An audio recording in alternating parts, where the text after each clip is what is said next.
appreciation of everything that happened. Oh, hindi mo ma-appreciate na walang ginawa si Aimee within the 12-hour saga. Check! Okay. Bad point ka dyan sa akin, Aimee. Pwede mong ganyan, bad point ka sa akin dyan, Aimee. Hindi ba pwedeng sabihin mo na, ay, nagawa naman yung Senate investigation, may mga magagamit na material. Okay, checkpoint ka dyan sa akin, Aimee, pero hindi ko pa rin makakalimutan na wala kang ginawa ng 12 hours sa akin. Hindi nyo ba pwedeng pagsabayin yung dalawang yon? Dahil kung hindi nyo pwedeng pagsabayin yung dalawang yon, alam nyo kung anong problema ninyo? You have a problem in the head.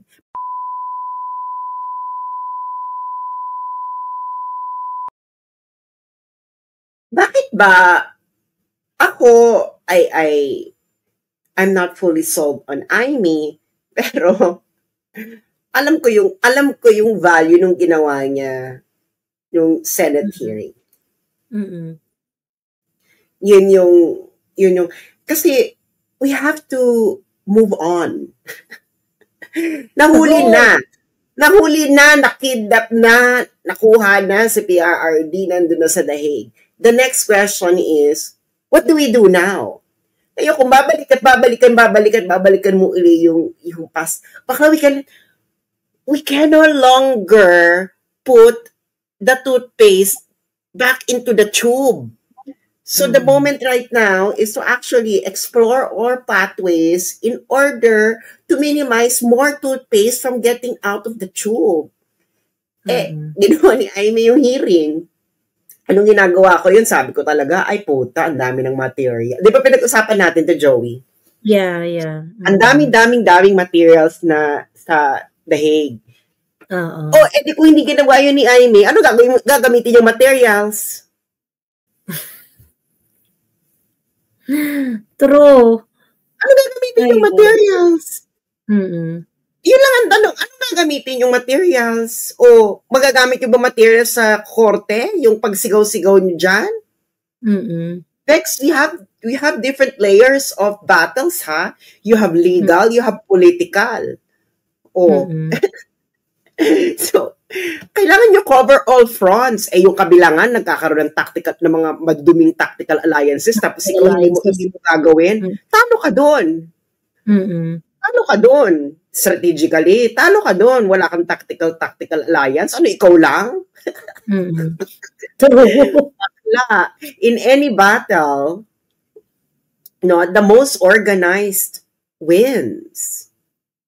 And part of organization is tactical alliances.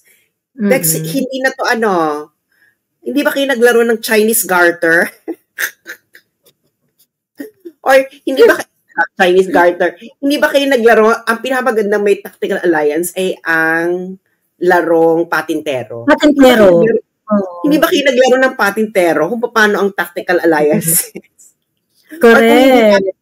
Or kung hindi patintero, tumbang preso, di ba? Lahat naman kayo doon magkakalaban. Tumbang preso, oo. Pero may tactical alliance doon, di ba? Oo, correct. Oo. Na parang, dapat, yung magalit-galitan, pero, Bex, hindi tayo pwedeng magalit-galitan lang forever. This is a game of brains, not of emotions. So, ngayon, hindi ba? So ngayon, may na-produce si Atengbang na valuable material, o di gumanyan ka, okay, but, correct, but, file your doubt in the back burner. Para, That's what makes Kittl such an incredible design tool for designers of all levels. One of my favorite aspects of using Kittl is if you're not sure what you want to create, you will not be caught off guard kung si Aimee man ay may mga masamang balak. Ay, gano'n naman lahat. Bakla kung ikaw ba niloko ka ng jowa mo. Di ba? Mamahalin mo ulit. Pero you will put at the back of your head na pang-inang to, sandali lang. I-reset mo yan para sa tamang away.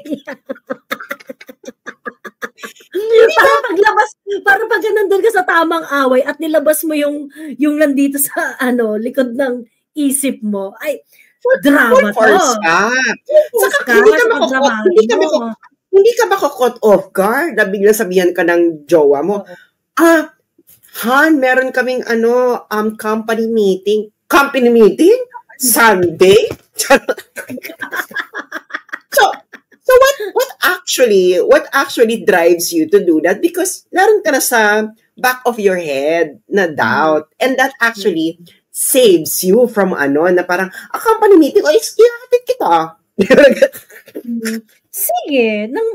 Yung pala, nandun ka lang, winawatch mo lang pala kung sino yung mga kasama. Sige, hatid na kita. Ganon, di ba? Sige, hatid na kita. Tapos pag hindi nagpahatid, hindi na, meron itong mga masamang balak sa buhay. Ganon lang yan, mga friends, no? Ganyan lang mga friends yan. Nobody is telling you to actually remove your doubt on Aimee. Ako meron akong doubt kay Aimee. Pero nakikita ko yung magagandang ginagawa niya, di ba? Ngayon, parang you need to accumulate more ganda points for me in order for me to remove doubt. But it will always be there. Diba? Sabi nga nila na, ganun talaga ako. And that's just me as a person, no? So, ayun, may nagawang maganda naman to si Atembang.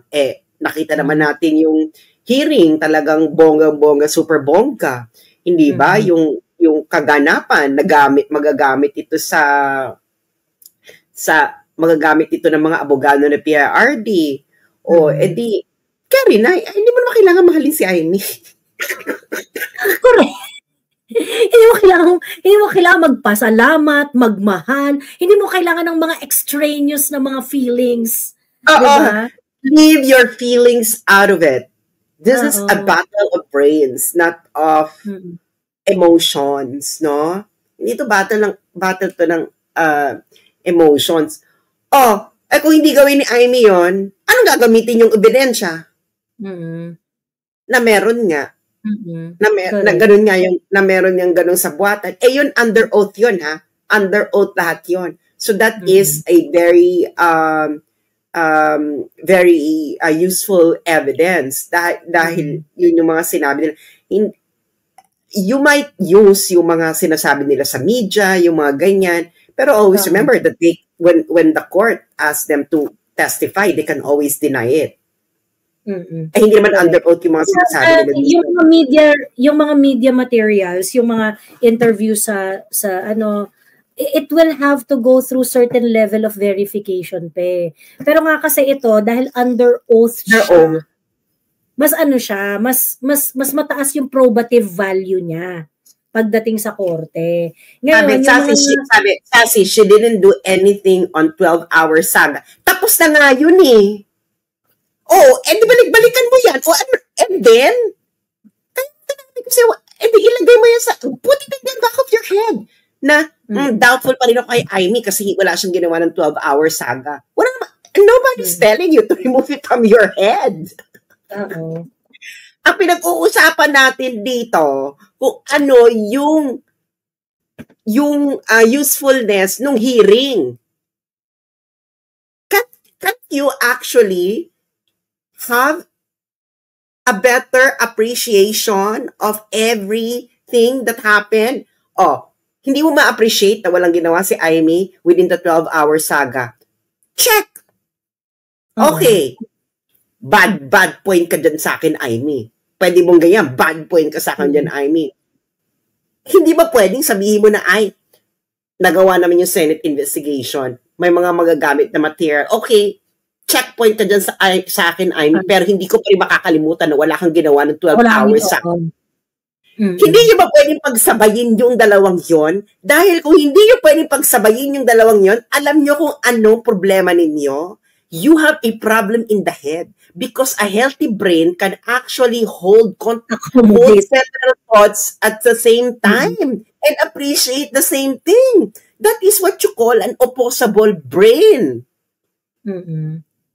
Opposable. Joey, spell opposable. Opposable. Opposable thumb. You have opposable brain and opposable thumb. Brain. O-P-P-O-S-A-B-L-E.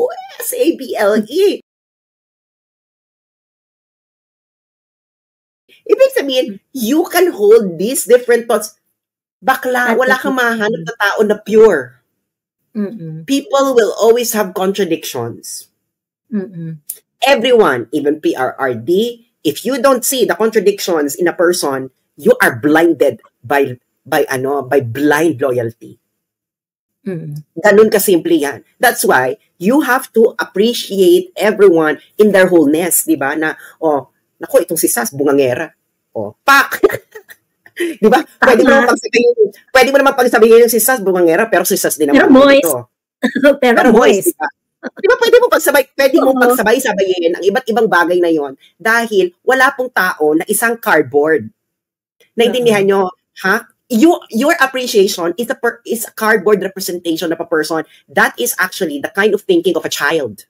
Ang child ganyan eh. Masama ka sa kanya, mabuti ka sa kanya. Masama ka sa kanya, mabuti ka sa kanya. That is actually your child brain talking. And a normal, healthy adult brain actually have different catalogs in their brain about the person. Kaya, kung healthy ka, hindi ka basta-bastang, ito masama ka kasi ginawa mo yun, ayoko na sa'yo. You will appreciate the entirety of the person, the situation and the person in order for you to have a better judgment. Walang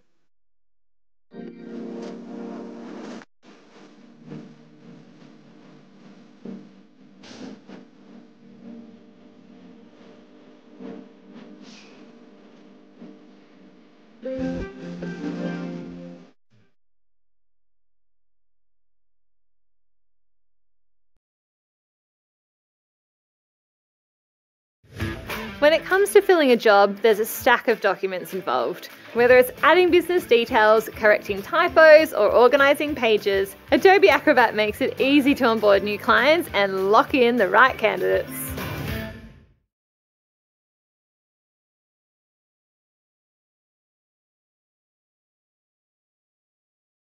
walang magko-contradict sa'yo. I don't think anyone here would contradict you na minus na walang ginawa si Amy Marcos within the 12-hour saga. Meron ba dito? Ikaw ba, Joey?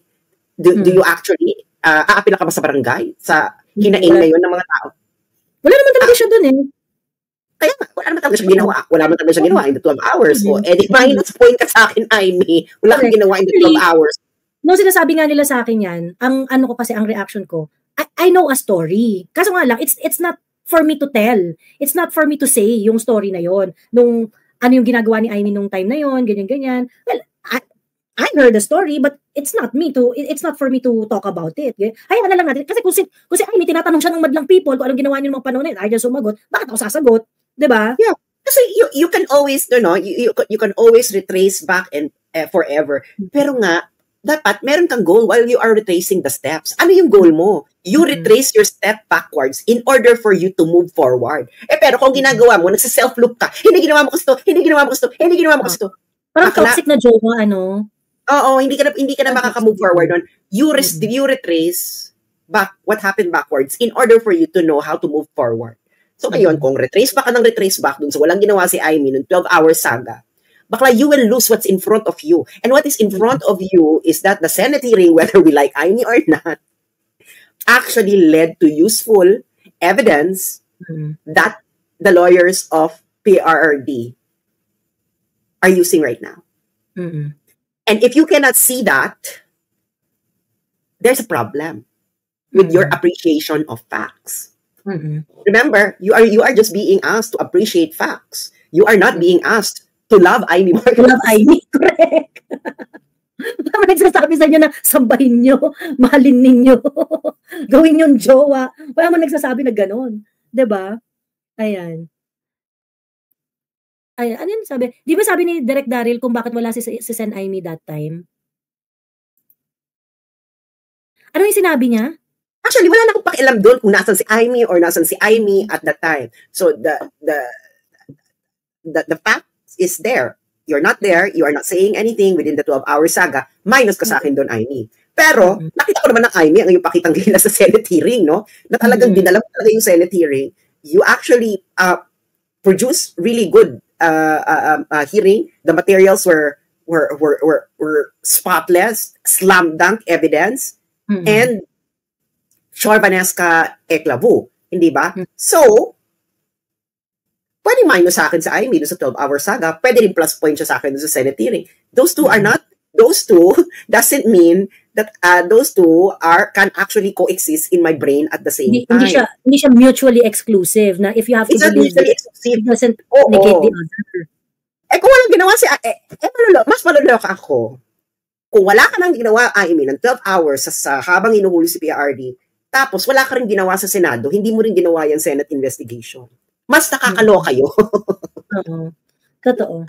Siguro, baka sinabunutan ko na baka napauwi ako ng Pilipinas para sa bunutan si Amy Marcos. True. Nagigets niyo ba? Parang ganito lang yan eh. Niloko ka na ng jowa mo. Tapos, wala pa siya, tapos batugan pa siya sa bahay. Mas nakakaloka yun, be. Correct. Parang nangyari doon sa influencer. Manloloko ka na nga. Wala ka pang ganap. Oo. Ako pag gumagastos sa'yo, yun ang mas nakakaloka. Ang pangit mo ba? Ang pangit mo ba? Parang naman kasi si Meiko, asawa na pala niya yun, pinakasalan pala niya. Ay, yung mas nakakaloka. Diba? Yun ang mas nakakaloka. Pero aminin nyo, diba? Halimbawa, yung jowa nyo. That client review was brutal. We're gonna be underwater for weeks. I'm already so pruny. This is fixable. Just use Grammarly. We'll crush it. I'm already crushed. I cannot be crushed any further.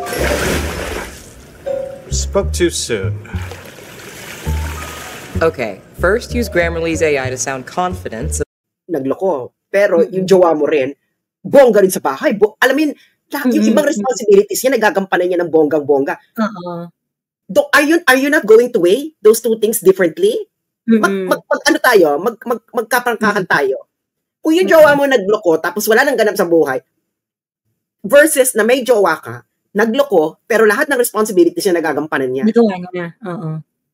Don't you see in the real in real life, how are you going to appreciate it, 'di ba? How are you going to kaya nga 'di ba yung ibang mga family na nagtataka kayo na yung tatay babaero or ganyan pero hindi iniiwanan ng asawa kasi nga responsable sa ibang mga aspect ng family life nila. Oo, diba? Hindi lang siya responsable, na isa lang dapat ang kakantutan niya. Oo. Pero sa lahat ng bagay, responsable siya. He's not remiss of his duties to his children. He's not remiss of being a provider. Because a person has different roles in our lives. So, ganun lang kasimple yan. Kaya you can always say na si Amy ay imbiyer na kayo kay Amy dahil wala siyang ginawa noong 12-year saga. Si Amy ay manggagamit, ginamit ni si Sarah, while also saying, well, Amy's Senate hearing was actually spectacular, which is actually spectacular.